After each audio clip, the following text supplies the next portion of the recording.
Olá, olá, meus amigos! Estamos de volta aos nossos estudos sobre atos processuais. Esse é o sétimo bloco dos estudos sobre atos processuais. Um estudo que é extenso, como dá para perceber, mas extremamente importante para você concurseiro, razão pela qual nós temos trabalhado com bastante cuidado cada um dos pontos referentes aos atos processuais. Nós já falamos sobre conceito, natureza jurídica, forma, lugar, tempo e no último bloco conversamos sobre a contagem dos prazos processuais.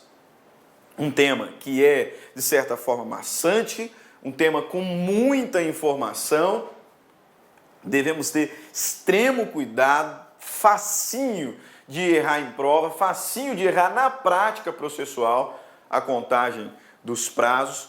Por isso, reservei um bloco só sobre contagem, mas na parte final da nossa aula, nós colocamos todo esse conhecimento teórico, conhecimento legislativo em exemplos e eu espero que tenha ajudado, que tenha auxiliado você nos seus estudos e tenha dado aí um esclarecimento sobre a aplicação das regras de contagem de prazo do novo CPC. Isso nós vimos no último bloco. Agora, nesse sétimo bloco, nós terminamos esse estudo inicial sobre atos processuais, trabalhando a possibilidade de renúncia do prazo, também respondendo à questão se o juiz tem os seus pronunciamentos subordinados a prazos, falando sobre prazos de serventuário, sobre preclusão. Concluiremos, então, esse estudo sobre atos processuais, ao menos no que toca a conceito, natureza jurídica, forma, tempo e lugar. Por que eu digo isso? Porque na aula seguinte, nós começaremos um novo módulo, onde trabalharemos a comunicação dos atos processuais. Citação, intimação, carta precatória, carta rogatória, carta de ordem, carta arbitral. Então, passaremos a falar sobre nulidade dos atos processuais. Beleza? Ok? Então, vamos lá, sem mais delongas. Nós falávamos sobre prazo, especificamente sobre a contagem do prazo. E agora, para encerrar o assunto, nós temos aí alguns pontos que merecem ser destacados. Primeiro, e eu pergunto para os senhores, a parte pode renunciar um prazo processual? O que você acha? A parte pode renunciar um prazo processual? Me parece evidente que sim. Afinal, se o prazo processual, ele se demonstra que ele aparece aqui como um direito da parte, parece evidente que, se assim quiser, ela pode renunciar. Não vejo muita razão para isso. Mas se é da vontade da parte, ela pode renunciar. Então, professor, sim, a parte pode renunciar o prazo processual. Beleza, tá certo. Mas não vá com muita sede ao pote, não vá com muita pressa, porque aqui no Código de Processo Civil, a renúncia do prazo depende do preenchimento de alguns requisitos, depende do preenchimento de alguns pressupostos, e são esses pressupostos que eu quero identificar com os senhores aqui no artigo 225 do novo Código de Processo Civil. Ok? Me parece óbvio, e eu tenho certeza que você respondeu nesse sentido. A parte pode renunciar um prazo processual. O que nós precisamos destacar, com base aqui no artigo 225, são os pressupostos essenciais para esse ato jurídico, para essa manifestação de vontade. Ok? Então, olha lá o texto legislativo. Artigo 225 do novo CPC, o legislador nos diz o seguinte: a parte poderá renunciar ao prazo estabelecido, primeiro requisito, exclusivamente em seu favor. A parte poderá renunciar ao prazo estabelecido exclusivamente em seu favor. É certo que a parte pode renunciar a um prazo processual, mas observe, desde que esse prazo seja exclusivamente para ela. Desde que esse prazo seja exclusivo para ela, que está manifestando a vontade no sentido de renunciá-lo. Então, a parte pode renunciar ao prazo estabelecido exclusivamente a seu favor, em seu favor. Esse é o nosso primeiro requisito para a renúncia. Segundo requisito, logo depois da vírgula, desde que o faça de maneira expressa. Desde que o faça de maneira expressa. Esse aqui é o típico detalhe que eu costumo dizer. Aquele que derruba quem está estudando. É isso mesmo. Tem alguns temas, né, que se a pessoa não está estudando, ela não tem como acertar, porque são temas bastante específicos, né? Só se for muito sortudo mesmo, for bom de chute para acertar, porque são temas específicos e que depende de conhecimento. Mas na nossa estrutura de estudo para concurso público, existem alguns pontos que eu não gosto muito, mas sim temos que fazer, precisam ser decorados. Porque são pontos que mesmo que você saiba o tema, mesmo que você esteja afiado no assunto, tenha conhecimento, tem uns detalhes ali que, se forem esquecidos, certamente te derrubará. Certamente. E um desses detalhes é exatamente o que aparece aqui, né? E bem, a parte pode renunciar ao prazo exclusivamente em seu favor. É razoável isso, é evidente. Só que o legislador completa, dizendo que desde que o faça de maneira expressa. E por que eu digo que esse tipo de informação derruba muita gente? Eu acho até me perdoe a expressão, mas até uma sacanagem da parte das bancas elaboradoras de concurso público, mas eu já vi algumas vezes o enunciado dizer, assim como está aqui, ó, a parte poderá renunciar ao prazo estabelecido exclusivamente em seu favor, podendo fazer de maneira expressa ou tácita. E só que detalhezinho, detalhe bobo, né? E aí aparece lá, podendo fazer de forma expressa ou tácita. Aí você vai lá e marca certo, errado. 2 são os requisitos e precisam ser destacados aí no seu material de estudo e precisam ser destacados na legislação que você utiliza para estudar para o concurso público. A parte pode renunciar ao ato processual? Pode. Desde que seja um prazo exclusivamente em seu favor e desde que o faça de maneira expressa. Não cabe renúncia a prazo processual de forma tácita. Não cabe. Cuidado, porque várias bancas costumam fazer essa pegadinha, dizer que o prazo pode ser renunciado de forma expressa ou tácita. Tácita, não. Tácita, não. De forma expressa, é isso que o legislador nos esclarece aqui através do artigo 225. A PAD pode renunciar, poderá renunciar ao prazo, primeiro, exclusivamente em seu favor. Segundo, desde que o faça de forma expressa. Não cabe renúncia tácita. Tá? Aqui rapidinho, são regras específicas sobre prazo processual. E agora, então, vamos para o segundo ponto dessas regras específicas sobre prazo processual e últimas regras sobre prazo processual. E aqui eu chego com mais uma questão. Primeiro eu te perguntei se a parte poderia renunciar. E nós vimos que sim, desde que o prazo seja exclusivamente em seu favor e realizado de forma expressa. Segunda questão que eu tenho para os senhores é se o juiz também se sujeita a prazo para os pronunciamentos processuais. Lá na primeira aula, nós, logo depois de apresentarmos o conceito, natureza jurídica dos atos processuais, apresentamos a classificação tradicional e doutrinária, mas que encontra embasamento legislativo, dos atos processuais.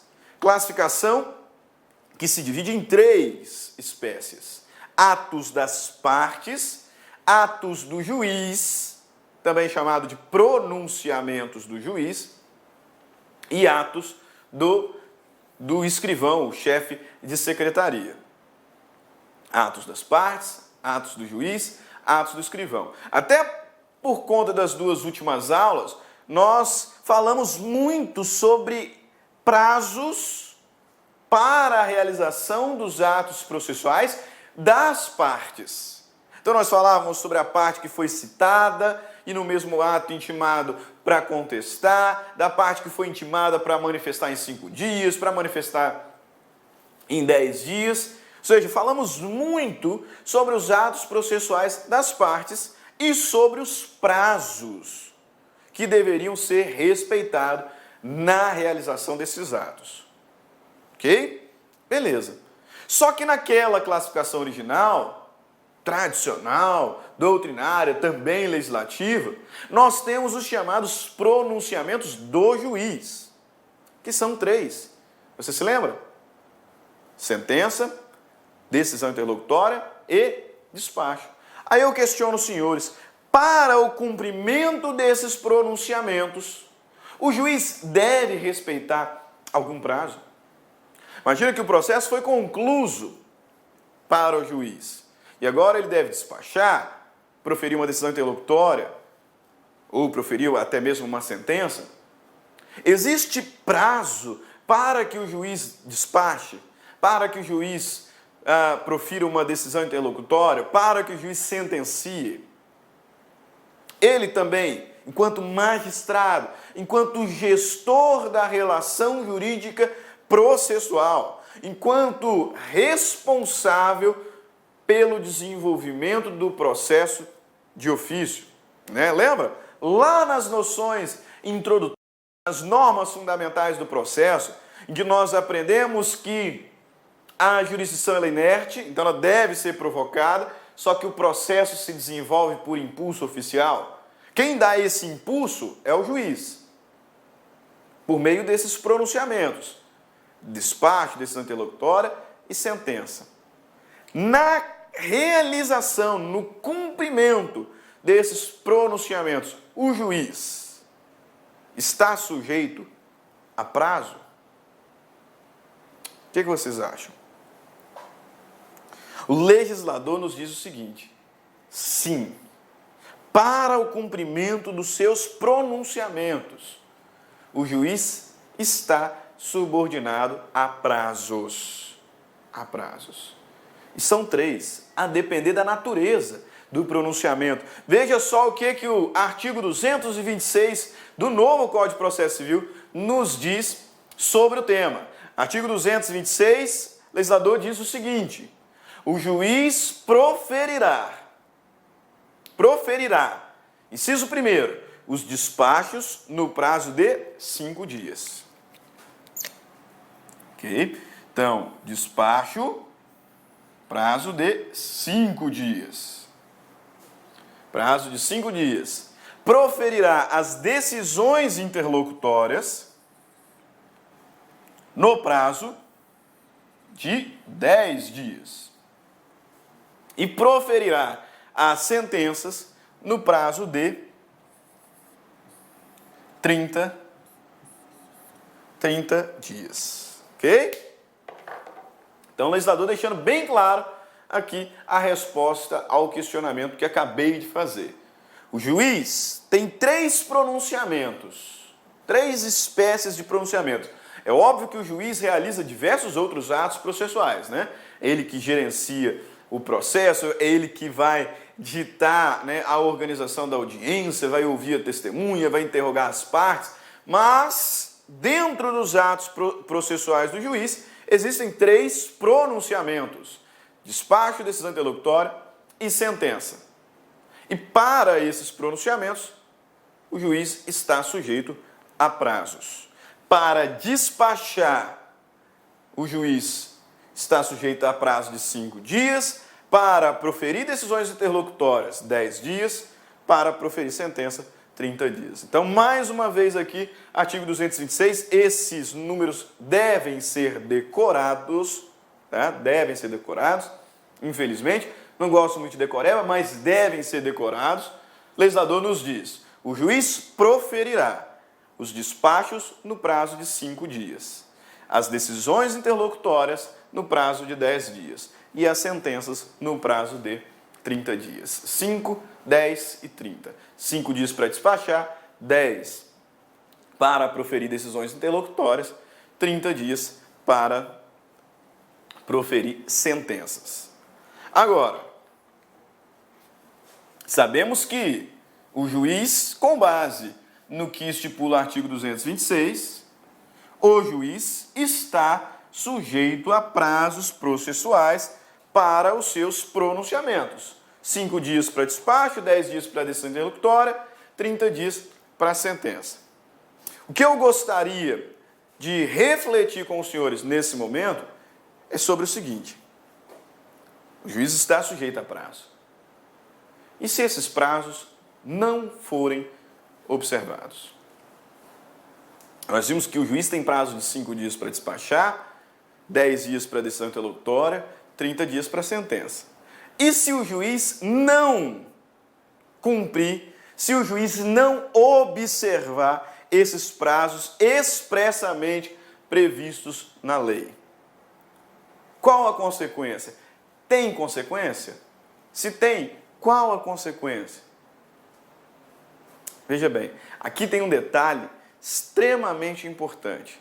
Quando trabalhamos sobre modalidades de prazo, costuma-se falar em prazos próprios e prazos impróprios. A doutrina costuma dizer acerca dos prazos próprios e prazos impróprios. E qual é a diferença essencial dos prazos próprios para os impróprios? A diferença é que os prazos próprios, eles são preclusivos. E os prazos impróprios, não, são impreclusivos. Os prazos próprios são aqueles, em regra, aplicáveis às partes. Então, quando eu digo que a parte tem um prazo para uma determinada manifestação, que a parte tem um prazo para contestar, que a parte tem um prazo para cumprir um outro ato processual, esses prazos, em regra, são prazos próprios.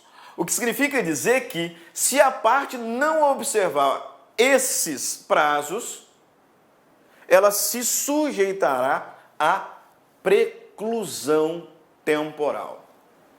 Ela não poderá realizar depois. Terá perdido a oportunidade. Dormientibus non succurrit ius. O direito não socorre quem dorme. A parte tinha um prazo para cumprir com aquele ato processual e não o observou. Então ele não poderá realizar o ato agora, intempestivamente, como regra. Por quê? Porque os prazos próprios são preclusivos, ou seja, estão sujeitos à preclusão temporal. Já os prazos impróprios, e destaco que os prazos do juiz são chamados doutrinariamente de impróprios, esses prazos são impreclusivos. Exatamente. Nós estamos aqui identificando que o juiz, para os seus pronunciamentos, ele também está sujeito à observação de prazos legais. Prazo de 5 dias para despachar, 10 dias para proferir decisão interlocutória, 30 dias para sentenciar. Sim, mas esses prazos, notem, são impróprios. Impróprios. Ou seja, não estão sujeitos à preclusão. Não estão sujeitos à preclusão. Noutras palavras, se esse prazo for inobservado, ainda assim o juiz estará obrigado ao cumprimento daquele ato processual, ao pronunciamento daquele ato processual, despacho, decisão interlocutória e sentença. E quando falamos isso, aí sim, me parece e se transforma em razoável a ideia de que os prazos do juiz realmente devem ser impróprios. Porque imagina, se esses prazos que nós identificamos fossem próprios e, portanto, preclusivos, com devido respeito, muitos juízes não sentenciariam mais. Precluiu, passou os 30 dias, então não vou mais dar aquela sentença, não vou mais proferir aquela sentença. Se é óbvio que não, se aqueles prazos fossem impróprios e, portanto, preclusivos, os únicos que sofreriam os efeitos da inobservância do prazo pelo juiz seriam as partes. As partes é que seriam prejudicadas pela não manifestação, pelo não pronunciamento do juiz no prazo previsto na lei. Então é razoável que esses prazos apresentados não sejam preclusivos, não sejam próprios. Noutros termos, que esses prazos sejam impróprios.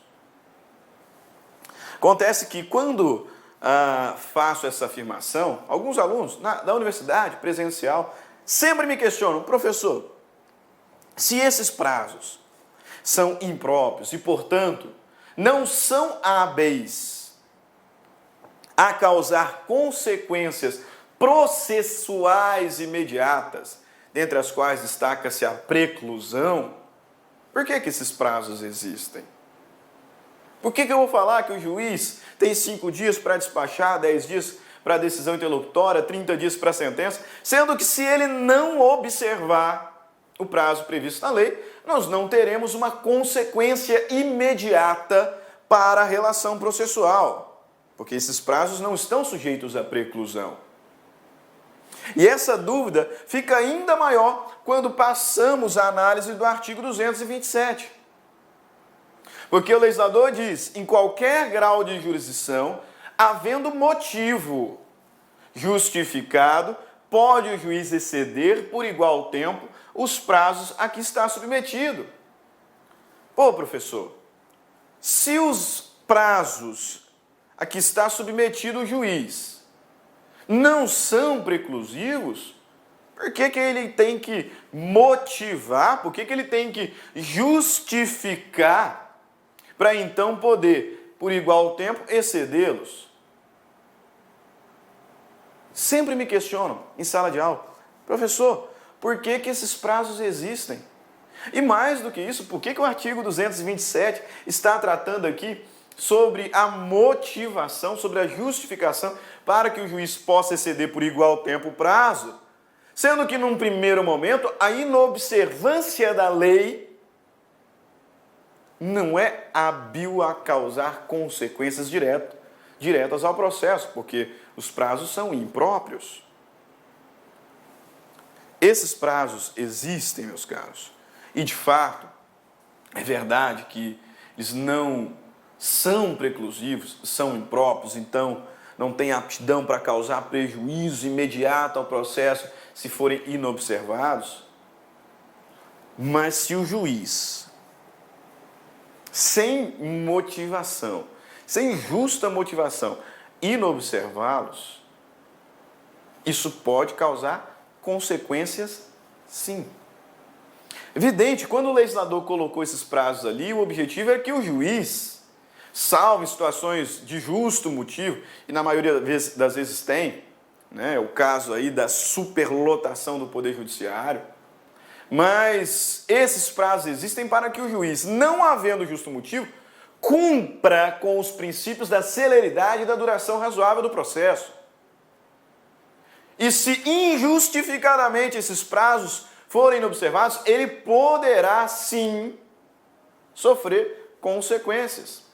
Poderá sim ser responsabilizado. Então não se enganem, não é porque esses prazos são impróprios que eles são irrelevantes de forma alguma. Primeiro, a existência prazos é fundamental para a efetividade aos princípios da celeridade e da duração razoável do processo. E mais, o fato de ser impróprio não significa que o juiz pode injustificadamente inobservá-los. É verdade, são impróprios e por isso não estão sujeitos à preclusão temporal. Mas se injustificadamente o juiz inobservar, isso pode sim implicar consequências para ele, juiz, não para o processo, porque prejudicaria apenas as partes, mas para ele, juiz, pode sim. Pode sim.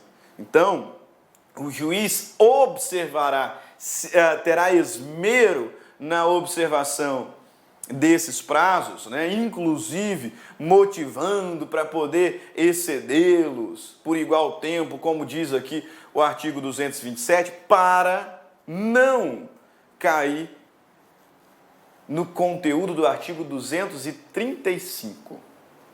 Ok? 235. Vamos aqui fazer uma linhazinha do tempo para você não perder de vista. Artigo 225 fala da renúncia dos prazos. A parte pode renunciar prazo processual, 2 requisitos, desde que seja exclusivamente em seu favor e desde que o faça de maneira expressa. E o artigo 226 identifica os prazos do juiz, dizendo lá, o juiz proferirá despacho no prazo de 5 dias, decisões interlocutórias no prazo de 10 dias, sentença no prazo de 30 dias. Artigo 227 trata da possibilidade de, em qualquer grau de jurisdição, o juiz exceder esses prazos por igual tempo quando tiver motivo justificado. E aí eu disse, esses prazos, cuidado, são impróprios. O que significa isso? Se não forem observados, não causarão, não implicarão em preclusão temporal. Não haverá preclusão temporal. Então por que esses prazos existem? Por que o juiz deve cumprir esses prazos? Porque se não cumprir, pode configurar a situação prevista no artigo 235 com as consequências que o legislador ali elenca. E quais são essas consequências e qual é o conteúdo desse texto legal? Vejamos, artigo 235. Qualquer parte, o Ministério Público ou a Defensoria Pública poderá representar ao corregedor do tribunal ou ao CNJ, Conselho Nacional de Justiça, contra o juiz ou relator que injustificadamente exceder os prazos previstos em lei, regulamento ou regimento interno. Então o juiz injustificadamente descumpriu os prazos previstos na lei, no regulamento interno, no regimento interno, injustificadamente, então qualquer parte, Ministério Público, Defensoria Pública, poderá representá-lo ao corregedor do tribunal ou ao Conselho Nacional de Justiça, ao CNJ, contra o juiz ou relator. Beleza? Parágrafo 1º. É que é o trâmite dessa representação. Distribuída a representação ao órgão competente, corregedor do tribunal, Conselho Nacional de Justiça, e ouvido previamente o juiz, princípio do contraditório, evidente, o juiz será ouvido, não sendo caso de arquivamento liminar, será instaurado procedimento para a apuração da responsabilidade com intimação do representado por meio eletrônico para querendo apresentar justificativa no prazo. Novamente aqui, observância do princípio do contraditório, 15 dias. Então vai dar, sim, aí ampla defesa ao magistrado para justificar a inobservância do prazo previsto na lei. Beleza. Então, ali a razão. Segue o parágrafo 2º, né, destrinchando e identificando mais informações sobre o procedimento. Veja lá. Sem prejuízo das sanções administrativas cabíveis, em até 48 horas, após a apresentação ou não da justificativa de que trata o parágrafo 1º, se for o caso, o corregedor do tribunal ou relator do CNJ determinará a intimação do representado por meio eletrônico para que em 10 dias pratique o ato. Então, sem prejuízo das sanções administrativas cabíveis, em até 48 horas após a apresentação ou não da justificativa de que trata o parágrafo 1º, se for o caso, corregedor do tribunal, relator do CNJ, determinará a intimação do representado por meio eletrônico para que em 10 dias pratique o ato. Mantida a inércia, então, apresentou a justificativa, foi devidamente notificado, para cumprir o ato processual, o pronunciamento no prazo aqui de 10 dias, o juiz se mantiver-se inerte, parágrafo 3º, nos diz, mantida a inércia, os atos processuais os autos do processo serão remetidos ao substituto legal do juiz ou do relator contra o qual se representou para a decisão em 10 dias. Ok? Então, grave. O juiz também está subordinado a prazos processuais. O juiz também está sujeito a prazos processuais na realização dos seus pronunciamentos. 5 dias para despacho, 10 dias para decisão interlocutória, 30 dias para sentença. Esses prazos são impróprios, ou seja, não são preclusivos. Só que se o juiz injustificadamente inobservá-los, a parte, Ministério Público, Defensoria Pública, poderá representá-lo junto ao corregedor do tribunal ou ao CNJ para o procedimento previsto aqui no artigo 235. Então é por isso que ele vai se esmerar em cumprir, ou deveria, se esmerar em cumprir o prazo previsto na lei. Agora, é evidente que na prática processual, poucas vezes observamos o cumprimento desses prazos. E tem justificativa? Tem. Superlotação do Poder Judiciário. Quer justificativa maior? Tanto de processo que tem no Poder Judiciário. Realmente fica muito difícil cumprir os prazos previstos na lei. E mais, lá no início do novo CPC, o legislador fala sobre a ordem cronológica de deferimento, de pronunciamento do juiz, O novo CPC, lá nas normas fundamentais, ele estabelece uma novidade, inclusive, que é a ordem cronológica para o proferimento das decisões. Se há uma ordem cronológica lá no início, e aqui ele tem que cumprir com um prazo a contar da conclusão, fica muito difícil de cumprir esses prazos previstos expressamente na lei. Por isso, para você concurseiro, note, o juiz tem prazos. 5 dias para despacho, 10 dias para decisão interlocutória, 30 dias para sentença. São prazos impróprios, ou seja, não estão sujeitos à preclusão. Se injustificadamente o juiz descumpri-los, ele poderá, então, se sujeitar a esse procedimento previsto no artigo 235 do novo CPC. Se o juiz tem prazo, se as partes têm prazo, é evidente, os serventuários também têm prazos para o cumprimento de suas atribuições. E o legislador expressamente trata o assunto no artigo 228 do novo CPC.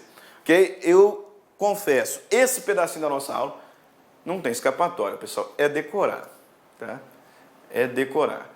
A parte da matéria já disse que eu costumo afirmar para os meus alunos, tanto na faculdade quanto em preparatórios presenciais para concurso público.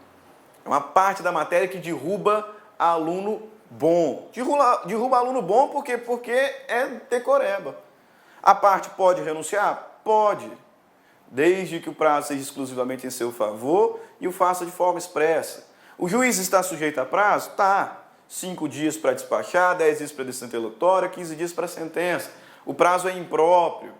Os serventuários estão sujeitos a prazo? Estão também. E aqui, mais uma vez, temos que decorar. O legislador vai dizer: incumbirá ao serventuário remeter os autos conclusos no prazo de 1 dia. Já lá, no que toca à conclusão, incumbirá ao serventuário remeter os autos conclusos no prazo de 1 dia. E os demais atos processuais, executar os atos processuais no prazo de 5 dias, contado da data em que houver concluído o ato processual anterior, se lhe foi imposto pela lei, ou contado do momento em que tiver ciência da ordem, quando determinada pelo juiz. Então, veja lá, serventuário. Tem prazo? Tem. Prazo para remeter a autos conclusos, 1 dia. Prazo para o cumprimento dos demais atos processuais, 5 dias. 5 dias contado a partir de quando, professor? Se é um ato processual previsto na lei, 5 dias após a conclusão do ato processual anterior. Se é um prazo determinado pelo juiz, 5 dias a contar de quando tiver ciência da ordem da determinação proferida pelo magistrado. 1 dia, 5 dias. Mais uma vez, decoreba. A parte pode renunciar ao prazo processual? Pode, desde que seja exclusivamente a seu favor e de forma expressa. O juiz tem prazo? Tem. 5 dias para despachar, 10 dias para decisão interlocutória, 30 dias para sentenciar. 5 despacho, 10 decisão interlocutória, 30 dias sentença. Prazo é impróprio, portanto não preclusivo, mas se injustificadamente foi inobservado, o juiz pode ser representado junto ao corregedor do tribunal ou ao CNJ. Serventuário tem prazo? Tem. 1 dia para remeter os autos conclusos, 5 dias para executar os demais atos processuais, contados de quando houver concluído o ato processual anterior, se lhe foi imposto pela lei, ou contado a partir de quando tiver ciência da ordem, quando determinado pelo juiz. E da mesma forma, os atos processuais, ou melhor, os prazos processuais dos serventuários também são impróprios. E sendo impróprios, não preclusivos. Aí então o serventuário pode ficar lá tranquilão, pá. Na hora que der ele faz, porque se cumprir, se não cumprir, não faz diferença nenhuma. É evidente que não. Se o prazo impróprio do juiz foi injustificadamente inobservado, ele está sujeito à representação. Da mesma forma, o serventuário. O legislador vai dizer para nós ali sobre os efeitos do descumprimento injustificado do prazo que a lei estabelece ao serventuário. Artigo 233. Incumbe ao juiz verificar se o serventuário excedeu, sem motivo legítimo, os prazos estabelecidos em lei. Então, é tarefa do juiz, é atribuição do juiz fazer essa fiscalização, verificar se os serventuários, injustificadamente, estão excedendo os prazos previstos na lei.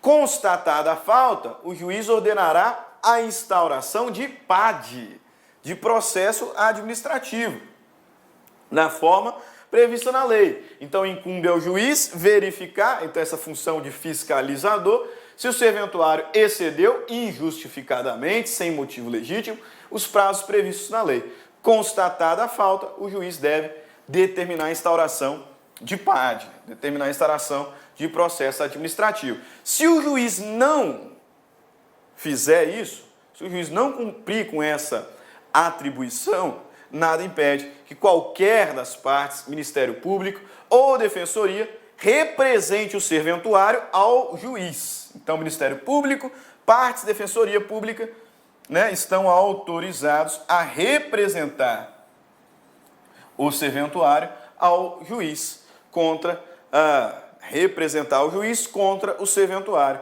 que injustificadamente exceder os prazos previstos na lei. Beleza? Para que o juiz, se entender necessário, providencia a instauração do PAD, né, do processo administrativo nos termos da lei. Ok? Beleza. Chegamos à parte final dessa aula falando sobre preclusão. Se os outros temas, né, são aí bastante decoreba daquilo que está previsto na lei, preclusão é um tema eminentemente doutrinário. Okay? É um tema realmente doutrinário. A gente não vê lá no CPC um capítulo falando só sobre preclusão. Não. A gente não encontra um capítulo falando só sobre preclusão. Né? Ela está espalhada CPC afora. É um tema notadamente doutrinário, mas um tema extremamente importante. Por isso eu gostaria de compartilhar com os senhores nesse momento. Primeiro, o que é preclusão? Nós vimos que os atos processuais das partes, especificamente, estão sujeitos a prazos próprios. Isso significa que, se os atos não forem realizados no prazo previsto na lei, a parte não poderá realizá-los a posteriori. Essa aqui é uma espécie de preclusão, que nós chamamos de preclusão temporal. Mas tal exemplo já serve para nos identificar o conceito de preclusão. O que é preclusão? Preclusão é o fenômeno processual por meio do qual a parte perde a prerrogativa de realizar determinado ato processual. O que é preclusão? Preclusão é um fenômeno processual através do qual a parte perde a prerrogativa de realizar determinado ato processual. E perde essa prerrogativa por quê? Porque o prazo já se exauriu, porque realizou um outro ato processual que é incompatível com este agora, ou porque já cumpriu o ato anteriormente. Então, preclusão, tema doutrinário, né, mas que tem aí várias repercussões na lei processual e extremamente importante. E o primeiro passo é saber o que é preclusão. O que é preclusão? Preclusão é a perda, é o fenômeno que culmina na perda da prerrogativa de realização de determinado ato processual. É o que aponto aqui. Primeiro, os atos processuais, via de regra, são prazos próprios. Portanto, prazos que estão sujeitos a consequências processuais diretas. Dentre elas, a preclusão. Entende-se por preclusão, ou entende-se a preclusão como fenômeno processual que culmina na perda, extinção, consumação da prerrogativa de praticar um ato processual. Por isso faço questão de trazer para a nossa reflexão aqui uma lição do mestre processualista Eupídio Donizete. Brilhante explicação dele, por isso quero compartilhar com os senhores. Veja lá, Eupídio Donizete, no curso didático dele, 2016, página 439, ele diz o seguinte: às partes são atribuídas faculdades, ou seja, tem a liberdade para praticar ou não um ato processual. Também são impostos ônus e deveres. Por exemplo, tem a faculdade de apelar da sentença. Se não interpuserem, incide o ônus consistente no trânsito em julgado da decisão. O ônus decorre do fenômeno da perda da faculdade de praticar um ato processual ou renová-lo, que é o que a gente chama de preclusão. As partes têm faculdades, ônus e deveres. Isso nós temos visto ao longo das últimas aulas. Faculdades, ônus e deveres. Se a parte não realiza determinada faculdade, pode, dentro do prazo previsto na lei, pode culminar aí algum ônus. Então a parte tem a faculdade de apelar da sentença. Se não apelar, a sentença transitará em julgado e ela não poderá fazê-lo a posteriori. Então o trânsito em julgado será consequência desse fenômeno processual, que é a preclusão. Brilhante explicação do professor Eupídio Donizete. Ok? Tradicionalmente, temos três espécies de preclusão. Tradicionalmente, temos três espécies de preclusão. Quais são? Preclusão lógica, preclusão consumativa e preclusão temporal.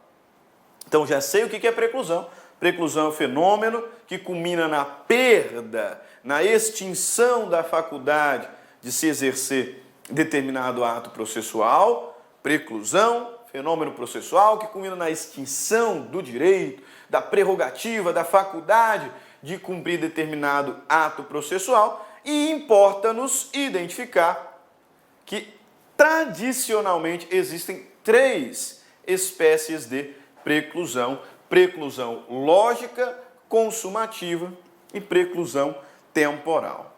Primeiro, preclusão lógica. O que é essa tal preclusão lógica?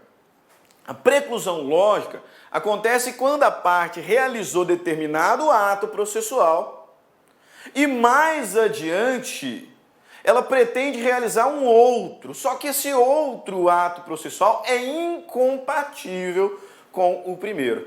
Ela não pode realizá-lo. Preclusão lógica. Se ela já realizou um ato processual e esse segundo é com este incompatível, então não pode realizá-lo. Preclusão lógica. Por isso afirmamos que a preclusão lógica é aquela que decorre da incompatibilidade do ato que se pretende realizar com outro já realizado. Já realizado. É lógico que ela não pode realizá-lo agora. Por isso, preclusão lógica. Professor, dá um exemplo para melhorar. Melhor exemplo que temos sobre preclusão lógica se encontra lá no artigo 1000 do novo CPC. Olha o que o legislador nos diz. A parte que aceitar expressa ou tacitamente a decisão não poderá recorrer. Por quê? Porque é incompatível, é ilógico. Se a parte aceitou a decisão, se a parte aceitou, expressa ou tacitamente a decisão, é evidente, ela não pode recorrer, ué.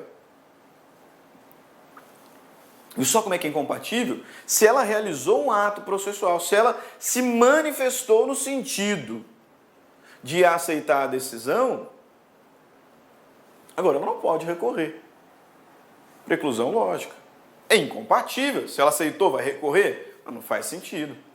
A ideia de recorrer de uma decisão, né, o fundamento de um recurso é a insatisfação, é a discordância, é a rejeição da decisão que foi proferida. Se uma decisão foi proferida e eu não concordo com ela, eu vou recorrer. Agora, eu aceitei a decisão e recorro? Não posso. Preclusão lógica é o que o caput do artigo 1000 nos traz. A parte que aceitar expressa ou tacitamente a decisão não poderá recorrer. É lógico que não possa recorrer. E complementa o parágrafo único dizendo: considera-se aceitação tácita a prática sem nenhuma reserva de ato incompatível com a vontade de recorrer. Então imagina que o indivíduo foi condenado, né, a pagar determinado valor e ele paga. Agora recorre? Não. Incompatível. Aceitou tacitamente a decisão. O seu direito de recorrer precluiu logicamente. Ok? Segunda espécie de preclusão é a chamada preclusão consumativa. E muitos acabam confundindo a preclusão consumativa com a lógica. Mas não dá para acontecer isso. Por quê? Entendam. Na preclusão lógica, a parte realizou um ato processual. Agora ela quer realizar um outro que é incompatível. Não pode. Não pode. Aqui, no contexto da preclusão consumativa, o que nós temos é a perda da prerrogativa de praticar determinado ato, porque este ato já foi praticado. Pegou a diferença? Na preclusão lógica, eu tenho dois atos distintos e o segundo é incompatível com o primeiro. Por isso ele não pode ser realizado. Aqui na preclusão consumativa, o ato já foi praticado. Por isso é que ele não pode ser praticado agora. Não me interessa se ele foi bem ou mal praticado. Ele já foi praticado. Portanto, não pode agora ser realizado, ainda que esteja dentro do prazo previsto na lei. Então, a parte já contestou. A parte já contestou. Ainda falta 2 dias para exaurir o prazo de 15 dias previsto na lei. Então, vou fazer lá algumas modificações. Não pode. Já contestou. O direito de contestar precluiu consumativamente. Isso que chamamos, então, de preclusão consumativa. Aquela que ocorre quando o ato processual já foi praticado e, por isso, não pode ser repetido. Em regra, ato processual só pode ser realizado uma vez. E sendo consumado, não poderá ser realizado novamente. Observe, não importa se bem ou mal. Uma vez praticado, não será possível realizá-lo novamente, nem complementá-lo ou emendá-lo. Preclusão consumativa. Notem, portanto, a diferença da preclusão lógica para a consumativa. E a preclusão temporal? A preclusão temporal é a que mais nos interessa para aquilo que estamos estudando, que é prazo. Quando afirmamos que os prazos estabelecidos para os atos das partes são próprios, isso significa que eles são preclusivos, o que queremos afirmar é que os atos das partes estão sujeitos à preclusão temporal. A parte tem um prazo para realizar aquele ato. Se não realizar no prazo estabelecido, então teremos a preclusão temporal, a perda do direito de praticá-lo. Por quê? Porque não foi praticado no tempo determinado. Por isso, preclusão temporal. Preclusão temporal, aquela que ocorre quando a parte deixa de cumprir o ato processual. Por isso que, popularmente, falamos o quê? Ela decorre da inércia. Se a preclusão lógica decorre da incompatibilidade, a preclusão consumativa decorre do cumprimento do ato processual, a preclusão temporal decorre da inércia. A parte teve o prazo para realizar aquele ato e não realizou. Agora, não poderá, pois, realizá-lo. Perdeu o direito em razão do tempo. Interessante que a perda de um direito por tempo, aqui no direito processual a gente atribui o nome de preclusão. Lá no direito material, prescrição. Então é interessante fazer esse jogo de ideias quando estudamos paralelamente direito civil material, direito civil processual. Só que assim como eu fiz lá com o Eupídio Donizete, faço questão de compartilhar uma lição preciosa do mestre Daniel Amorim Assunção Neves, no seu manual brilhante, na minha visão, um dos melhores manuais de processo civil atualmente, o manual do Daniel Amorim Assunção Neves, e aqui ele dá um verdadeiro show, por isso resolvi destacá-lo para os nossos estudos. Veja lá. Diz-se preclusão temporal quando o ato não puder ser praticado em virtude de ter decorrido o prazo previsto para sua prática sem a manifestação da parte. Ao deixar a parte interessada de realizar o ato processual dentro do prazo previsto, ele não mais poderá ser realizado, já que extemporâneo. Preclusão temporal. Essa preclusão expressamente aparece no CPC, no contexto que nós estamos estudando. Olha aqui, artigo 223 do novo CPC. O legislador diz: decorrido o prazo, extingue-se o direito de praticar ou emendar o ato processual. Preclusão temporal. Decorrido o prazo, extingue-se o direito de praticar ou de emendar o ato processual, independentemente de declaração judicial.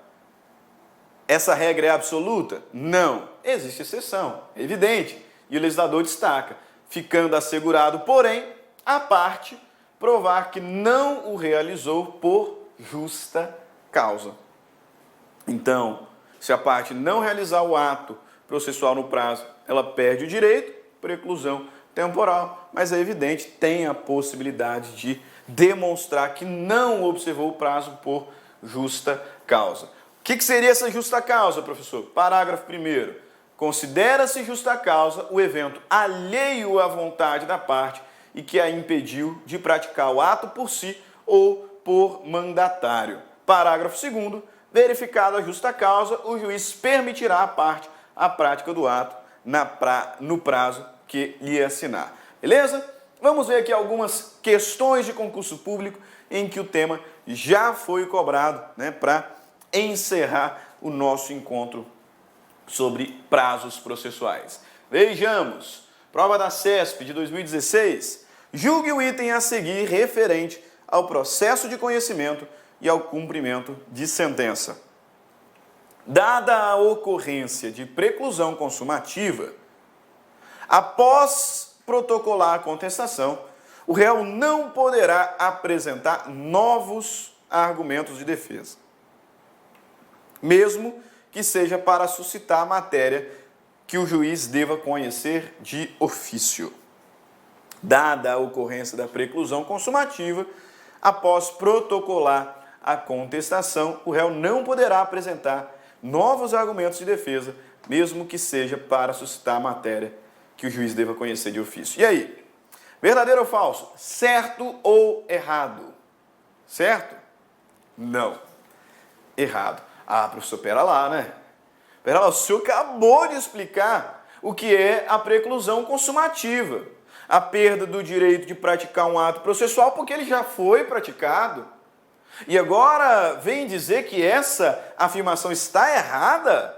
Ora, dada a ocorrência de preclusão consumativa, após protocolar a contestação, o réu não pode protocolar novamente. Realmente ele não pode. Mas não é isso que a questão está dizendo. Pelo princípio da concentração, a gente estuda isso ao falar sobre respostas do réu, especificamente a contestação. Pelo princípio da concentração, o réu ele deve apresentar toda a matéria de defesa na sua contestação. Porque, em regra, pela preclusão consumativa, ele não pode fazê-lo depois, em regra.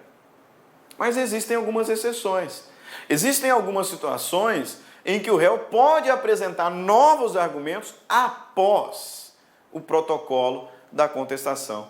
E uma dessas hipóteses diz respeito à situação em que o juiz, as circunstâncias, as matérias que o juiz possa conhecer de ofício. Observe, incompetência absoluta. O juiz poderia reconhecer de ofício.